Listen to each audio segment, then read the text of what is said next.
Walang pag-aalinlangang tinulungan ng Pulis Marikina ang mga biktima na sangkot sa isang vehicular accident sa Pasig City. Ang magandang balita mula kay Patrol Woman Jenny May Dolor. Kita sa mga mukha ng mga biktima ang sakit dahil sa mga natamong sugat at galos ng mga ito nang magsagian at sumemplang ang kanilang mga sinasakyang motor nito lamang Sabado 1:00 ng hapon sa kahabaan ng Marcos Highway, Pasig City. Madali naman itong nirespondihan nila Police Master Sergeant Noel Forte at Police Corporal Eduardo Di Castro Jr., mga Pulis Marikina ng Substation 1 San Roque. Habang sila'y nagpapatrolya malapit sa lugar ng insidente, nakatanggap sila ng mensahe sa radyo na may nangangailangan ng tulong.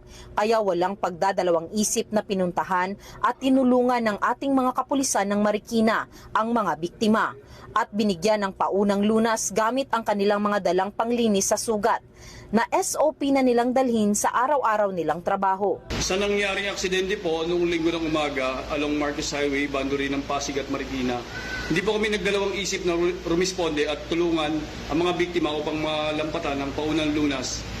Dahil sa pagtulong po, wala pong pinipiling lugar ang mga kapulisan natin. Nagkaregluhan at nagkapatawaran din naman ang magkabilang panig at dinala sila sa pinakamalapit na hospital upang masigurado ang kanilang kalagayan. Ito isang patunay lamang na ang mga kapulisan ng EPD ay laging handang tumulong at magbigay ng serbisyo kahit saan, kahit kailan, dahil ang gusto ng pulis, ligtas ka. Mula dito sa Eastern Police District, ako po ang inyong PNN correspondent, Patrol Woman Jenny May Dolor, alagad ng batas, tagataguyod ng balitang